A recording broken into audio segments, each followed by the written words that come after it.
Hello, and welcome back to Alice Talks Football, and welcome back to your weekend evening live shows. At the weekend, if I'm not out, I'm trying to do live news shows to discuss all the latest Manchester United news with you guys. And there's a few things I want to talk about. Some aren't even news related. I actually just want to have a conversation about Ahmad Diallo, and there's a lot of stick going his way, which I think is unfair. I think he had a poor game versus West Ham, and he was frustrating me a lot in that West Ham game, particularly at the end. But Ahmad is a player. Ahmad is a good player. We're going to talk about maybe the unfair criticism going his way. Ahmad is a top player, by the way.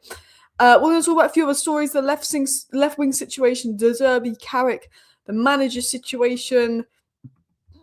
Pardon me. So I've just had a Diet Coke to try and give me a bit of caffeine and keep me awake for this. So I apologise if I'm a bit burpy. There's a few other transfer stories, comments, and that's been made. But the main talking point is Sir Jim Ratcliffe and Joel and Avram Gazer. We're going to be talking about those two because they've fallen out again, it looks like. Jim Ratcliffe have to say sorry because the Glazers are fuming at his recent comments. And why are the Glazers fuming at Ratcliffe's recent comments? Surely the Glazers are the type of people to probably share that kind of opinion with Ratcliffe. I don't know if the Glazers share that kind of opinion with Ratcliffe. I don't know where the Glazers stand politically, but I will tell you this. The Glazers care about Manchester United making as much money as possible more than anything else. The Glazers care about money more than everyone else. When Jim Ratcliffe makes controversial comments, it can cost us sponsors and all of that. So you've got to think about it that way. Would the Glazers want to lose sponsorship money? No. So if Jim Ratcliffe said something that's, upset fans, could risk us losing sponsors and reducing income, then, and some people will say, that's ridiculous if we lose sponsors over this, but it does happen. And the Glazers will be fuming. Jim Ratcliffe doesn't represent Manchester United. He doesn't represent the Manchester United fans' voice. But we could be punished by this as a club. Do you know what I mean? So we'll talk about that. We'll talk about more. But obviously, this isn't the first report of things not being good between Sir Jim Ratcliffe and the Glazers. This is not the first time. Do you remember about a month ago, maybe longer, it was December, I did a live stream and I was talking about how there's been some falling outs behind the scenes of INEOS and the Glazers, and the Glazers weren't happy with the place that Manchester United were in, and they weren't happy with INEOS. Well, we're going to talk about that. Look, I'm going to be honest with the whole Ratcliffe situation. I'm not here to talk about politics. There's people in the chat saying they agree with Ratcliffe. There's people in the chat saying Ratcliffe's a disgrace. I'm not here to talk about politics. I don't care where you stand on what Ratcliffe said. But Sir Jim Ratcliffe, as owner or co-owner of Manchester United, should not be making comments like that. Because for me, it's got nothing to do with Manchester United, first of all. He's using the situation of immigrants to compare it to what's happening at Man United. Second of all, Manchester United and Manchester, and a lot of the Manchester United fan base, is made up of immigrants. So what did he think he was going to achieve by saying that? Let's be honest. Did he think he was going to please fans? Third of all, it's just a dickhead thing to say. It's just not relevant. And the thing that's the worst thing about it for me is that he lives in Monaco and he doesn't pay tax. He's criticising people for not doing this and not paying tax, and some of you may agree with him, but Jim Ratcliffe does not pay tax. Jim Ratcliffe does not pay tax. He moved to Monaco to evade paying tax. So why is he the one? All of a sudden, he's the voice. And obviously, he's peed off the Glazers because he's upset fans, he's upset players. Manchester United have had loads of immigrant players that have been some of our best and most crucial players, and he's upset a lot of people within the club, and that's caused a bit of disruption. There's questions of could sponsors pull out, and I don't think sponsors are going to pull out because I think they know that Jim Ratcliffe's just Jim Ratcliffe. I think every club's owner has something that's, a lot of people won't like. We talk about the sports washing projects and all that, but it could lose the Glazers money. And I want to get into this report on the whole situation. Because this isn't the first time that the Glazers and Ratcliffe have fallen out.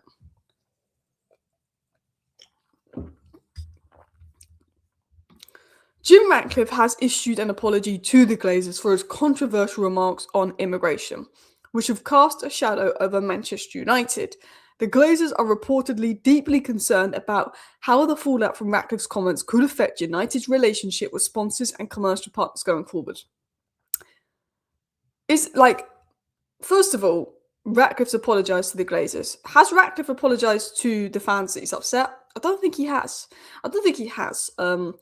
He's done like a half apology rewording, trying to like re-clarify his point, and then he's apologized to people that he needs to apologize, like the Glazers, but he's not really apologized. Now, the interesting part of this report is the Glazers are reportedly deeply concerned about how the fallout from Ratcliffe's comments could affect relationships with sponsors. The Glazers don't care if he's upset some fans. They don't care if he's upset some players. You know what they care about? Sponsorship. Why do they care about sponsorship? Now, look, I don't think sponsorships are going to pull out. You know, Arsenal kept playing Thomas Partey. They didn't lose any sponsorships. Not comparing the Ratcliffe situation to the Thomas Partey situation, but I'm just saying there's political things that happen in football that very rarely impact sponsorship. Manchester City have had 115 charges hanging over their head and spent 700 million and have not had any issues with sponsorship. Not comparing... Oh, just hit my mic. Not comparing the situations. I don't think we'd lose sponsors over this. But the Glazers know if you pee off enough people, you can lose money. So the Glazers are saying to Ratcliffe, don't be making comments like that. You might lose us some money. That's what they're probably saying. Now, what I want to talk about in regards to this and why this is relevant, because obviously we've been talking about the story for the last couple of days, is because this isn't the first time it's been reported that there's tension between the Glazers and INEOS. This is not the first time that Jim Ratcliffe has reportedly annoyed the Glazers. I can't remember who it was. I want to say it's Andy Mitton or MJ Critchlier. I feel like it was one of those guys, but I don't want to say it was them in case it wasn't them. But there was a report that the Glazers were unhappy with INEOS. And I must have covered it a month or two ago, and I need to re-find this report. And it was like the Glazers were not happy with where Manchester United were under INEOS. We came 15th. We weren't in Europe. Of course, the Glazers aren't happy. It doesn't take a genius to tell you that. I think you could just assume that without even that even being reported. But there was a report that the Glazers was deeply concerned by how INEOS had let the standards slip and stuff. And Jim Ratcliffe's had conversations with the Glazers where they're not happy with INEOS, how the standards had slipped throughout this season, last season when we lost the Europa League final. Apparently the Glazers had internally questioned decisions that INEOS had made, like bringing Ashworth in and out so quick, spending all that money on Tenor to sack him, to then, bringing in Amorim. And you might say, how dare the Glazers be judging INEOS? Like, INEOS have actually put their own cash into the club. The Glazers have only ever taken cash out the club. And the Glazers made countless bad decisions with Ed Woodward and spending on this manager and not spending on this manager and chop and changing. You might say it's hypocritical of the Glazers to be upset with Jim Ratcliffe. And that would be right. It is hypocritical of the Glazers to be upset with how Jim Ratcliffe is running the club. But the Glazers are thinking about one thing, profit. And the Glazers have probably finally come to the realization that for Manchester United to make more money, they need to be competitive. We don't necessarily need to win the Premier League or the Champions League, but we need to be up there. We need to be in the Champions League every season. We need to be competitive. And all of a sudden, the Glazers have realized that they're not making as much money as they would normally do out of Manchester United because we're not as competitive at the top. And now we need to be a bit more competitive at the top. And now that we're having less games, there's less stadium money coming in, there's less money from the Champions League coming in, there was less money from sponsors coming in because we're not as advertised as much, and the Glazers are concerned. So the Glazers are concerned about everything. Man United not making as much money. The whole point of bringing INEOS in was for them to fix Manchester United so we could start making more money, so the Glazers in 5 years' time can start milking more money out of the club, which is a disgrace in itself. And this is why I was so for the full sale. I had concerns around Qatar and sports washing, but the reason I wanted Qatar over Jim Ratcliffe was because at least it's a full sale. At least the Glazers are gone. Now, don't get me wrong, there are reports coming out that this Qatar stuff and Sheikh Yassin was never really that serious and that they were using Manchester United to kind of boost their image and that apparently they didn't put proof of funds in. Who knows? There's always a few stories, and I'm not here to talk about Qatar versus Sir Jim and all of that. But when things aren't good between the Glazers and Jim, and then Jim makes a comment and it's upset fans and it's caused controversy, and then Jim, who makes that comment, isn't even a taxpayer in the country and also asked to use British taxpayer money to do this and this to help him out, It's not a good look. Now, some people in the chat saying they agree with Jim, some people in the chat saying they don't agree with Jim, but the Glazers are not happy because Jim Ratcliffe has caused the club to go out and offer an apology. He's upset players, he's upset fans, he's upset players, he's upset fans, and the Glazers are thinking, could this cost us money? I don't know where the Glazers stand politically on what Ratcliffe said. I don't know if the Glazers deep down agree with what Ratcliffe said or disagree with what Ratcliffe said, but I know one thing. The Glazers won't be happy because controversy is not good for Manchester United. It's not good financially. Now, everyone knows Jim Ratcliffe's a twat. He didn't need to make those comments for everyone to know he was probably a bit of a twat. We've all known that. He's been called Sir Jim Twatcliffe for a long time.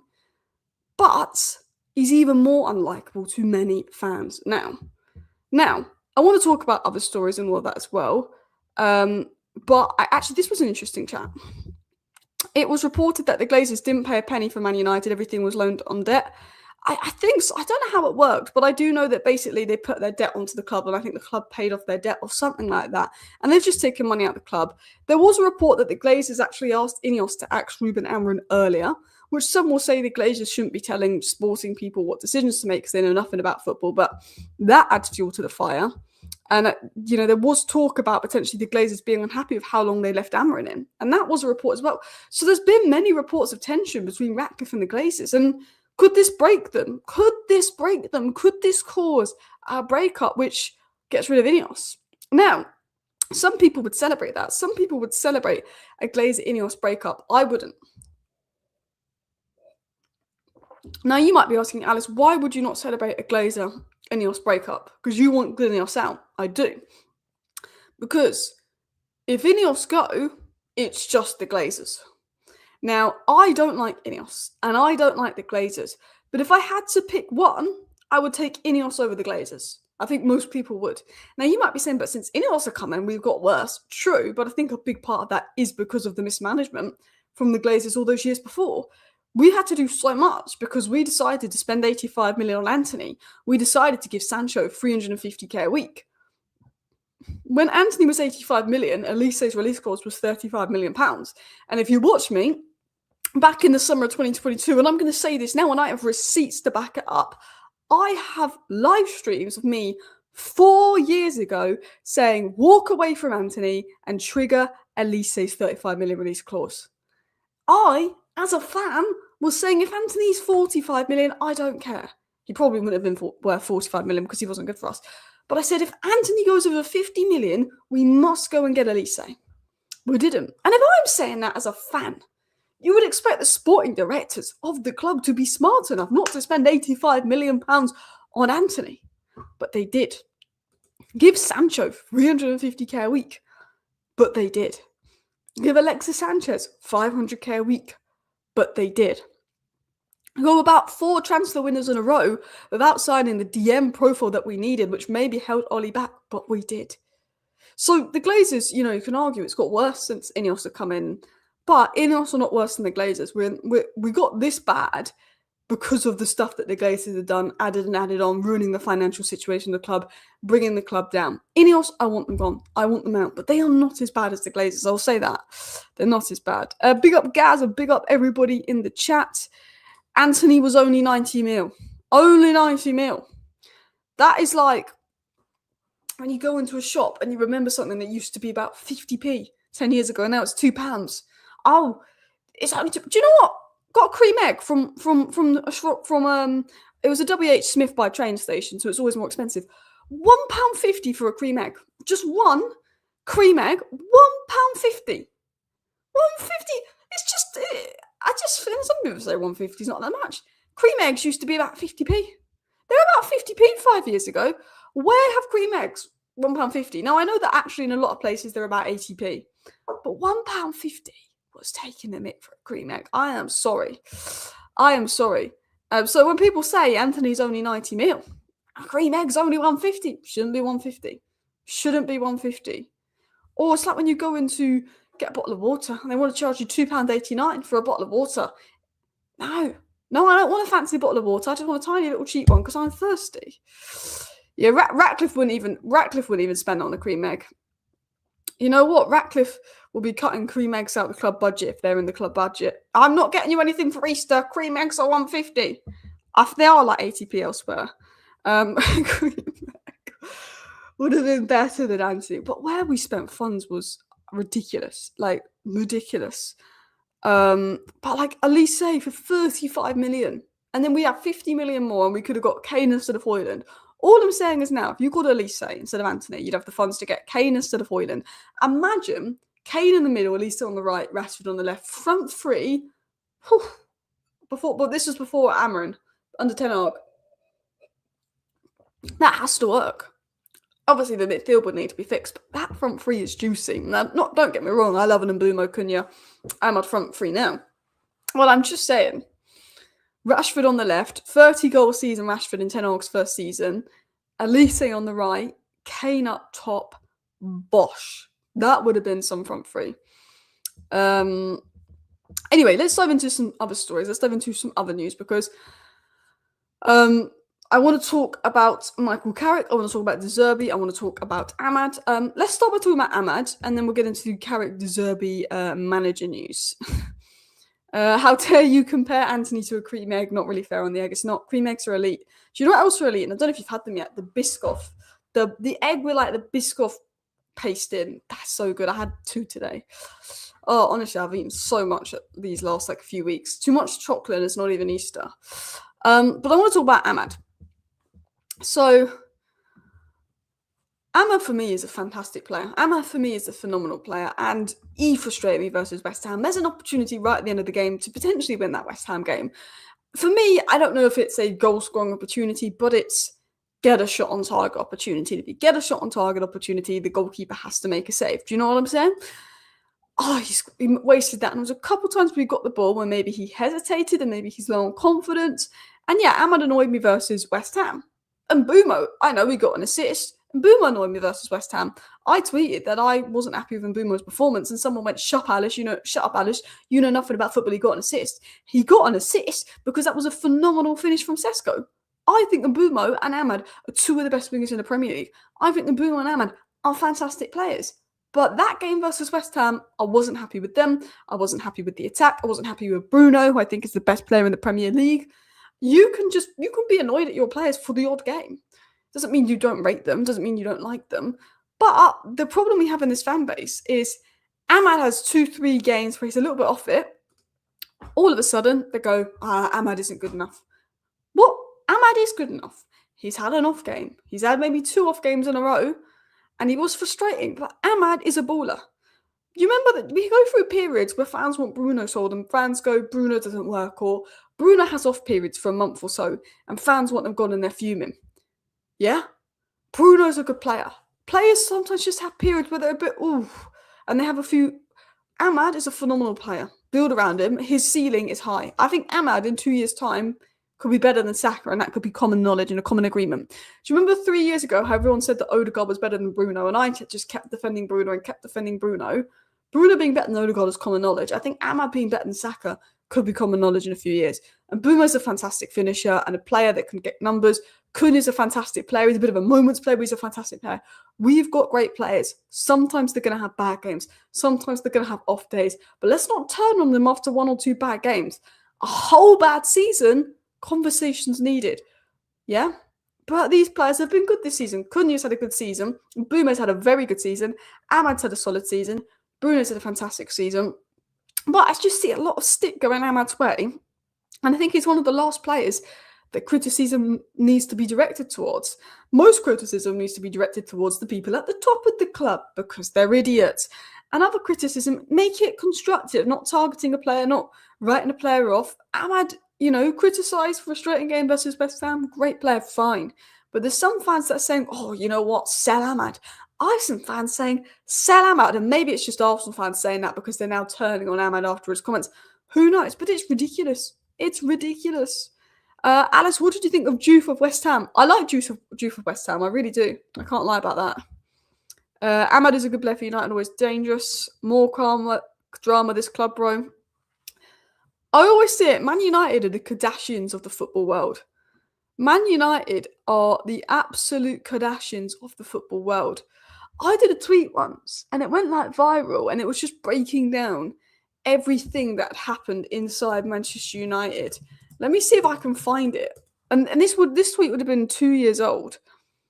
Everything I could think of that happened inside Manchester United. Bear with me. I did a video on all the drama that Manchester United had to deal with. Oh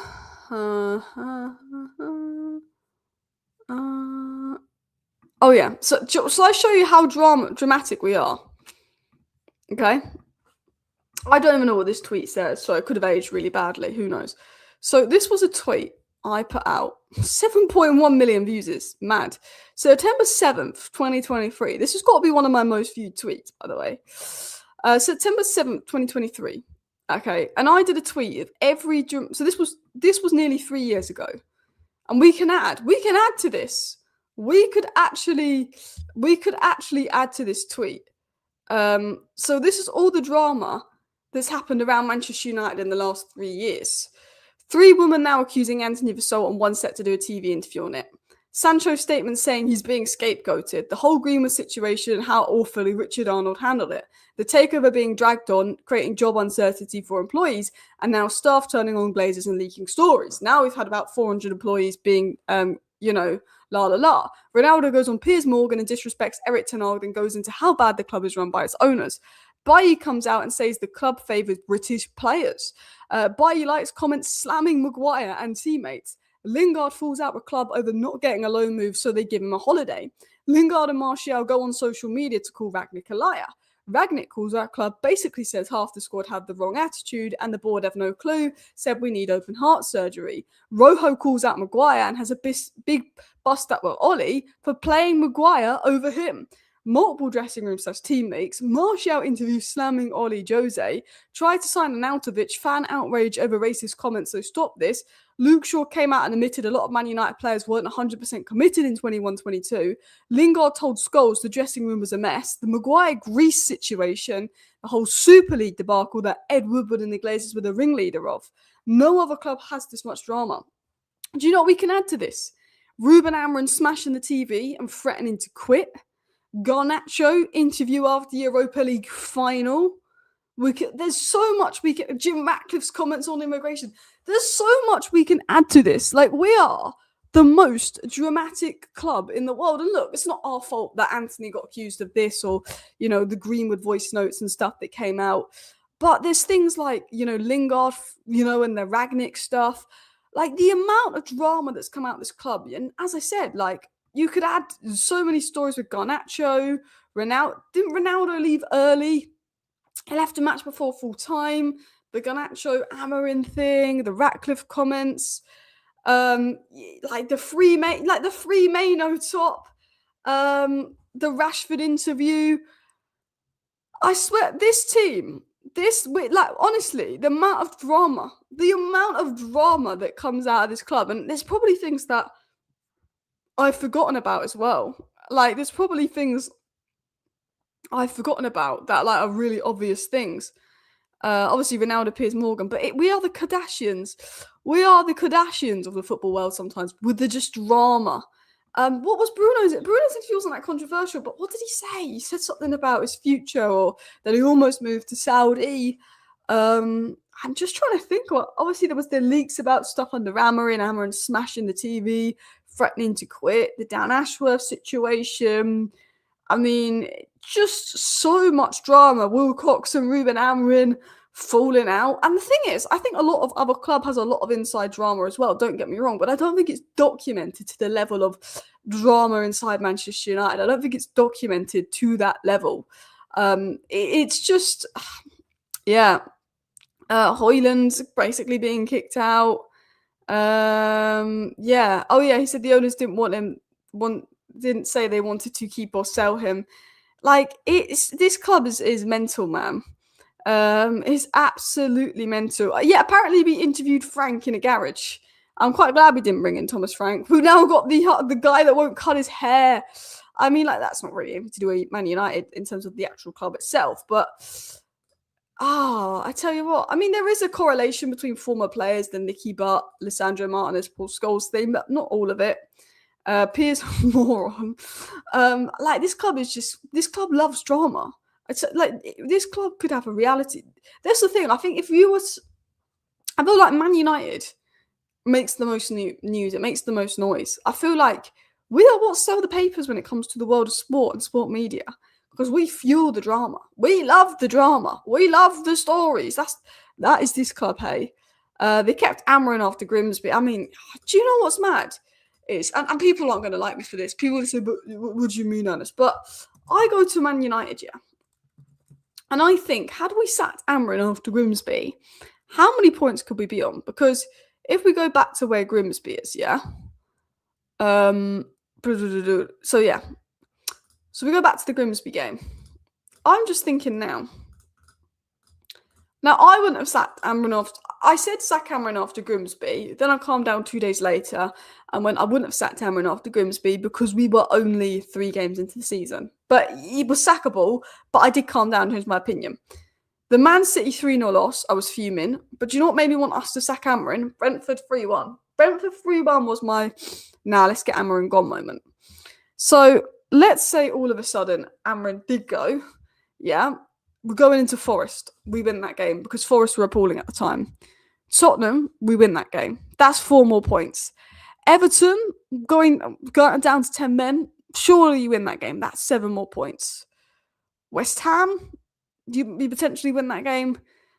That's 2 more, 9 more points. Bournemouth, I'll give the draw. 9 more points. To be Wolves, we should win that game, so that would be 11 more points. Leeds, I'll give the draw. Burnley, we should win that game. That's 13 more points. West Ham, I give them the draw because obviously Carrick's in the door. The 13 more points would see us top of the league. Top of the league by 1 point. Now, obviously, there was games that Amron won that we might not have won if we sacked Amron. I'm not saying if we sacked Amron, we'd have been top of the league, but I'm looking at 13 more points that we should have got. I'm looking at 13 more points we should have got. And 13 more points would have us on 58 points, people. 58. That is mad. Patrick says we're going absolutely nowhere unless we get a world-class manager who's used to managing a big club, act like a big club, and break the bank to get one of Enrique, Flick, Nagelsmann. Enrique is the best of those names. Flick is great, but defensively. Look, the problem we have is The problem we have is Ancelotti is signing a new deal with Brazil off the market. Tuchel is signing a new deal with England off the market. De Zerbi's available. Poch is available. Nagelsmann could be available, but we don't know. And Enrique apparently is using Manchester United to get a bit of deal at PSG. Liverpool will also likely be looking for a manager unless Slot has a really good end to the season, and Pep could be leaving Man City. There's not many good top managers out there, which makes me think Carrick is going to get the job. Graham Bailey said today that Manchester United are quietly thrilled with Michael Carrick's impact. Wilcox and operations always knew Carrick could force his way into the permanent manager talk and privately say that they're delighted with the work he's done and he's exactly done what they wanted him to do, la la la. I think with all the good managers going off the market, I think if Carrick gets Champions League football, I think Carrick gets the job. I think Emre will want power and INEOS want a yes man. They won't concede power. It won't be Southgate. Zinedine Zidane wouldn't come to Man United. Jurgen Klopp wouldn't come to Man United. I do think, and I'm going to say this now, and people will think I'm mad, I honestly think we should throw crazy money at Pep if he leaves Man City. I think we should throw crazy money to convince Pep to be our next manager if he leaves Man City, because Pep's complaining about Man City not selling seats and Man City not getting the same amount of attention as Man United. I would offer Pep ridiculous wages, like I'm talking Saudi level money. I would. And also that kind of ruins his Man City legacy. And some people say he's washed, but I would do that. And people say, nah, he's washed, don't do it. I mean, look, he's not been as good lately. I think he's a little bit of I think he's a great manager, and I think his ability to adapt is great. But of course, he gets a different level of checkbook at Man City. Could he do it at Man United? I still think that's why Fergie is the greatest manager of all time. But I'd chuck a load of money at Pep in a heartbeat. I absolutely would. Anyway, that might be an unpopular opinion. People might not want him because he's gone near City. But for me, I think it would be a madness. Some people wouldn't like that. I don't want Maresca, but I think he'll be a name up there. Tottenham are looking at him apparently as well. But anyway, people, I'm going to wrap up today's live show. Big up everyone that tuned into today's evening live show. It's been quite nice chatting to you all in the chat below. Thank you for watching. I will be back tomorrow with a 10-minute roundup. See you tomorrow. Bye.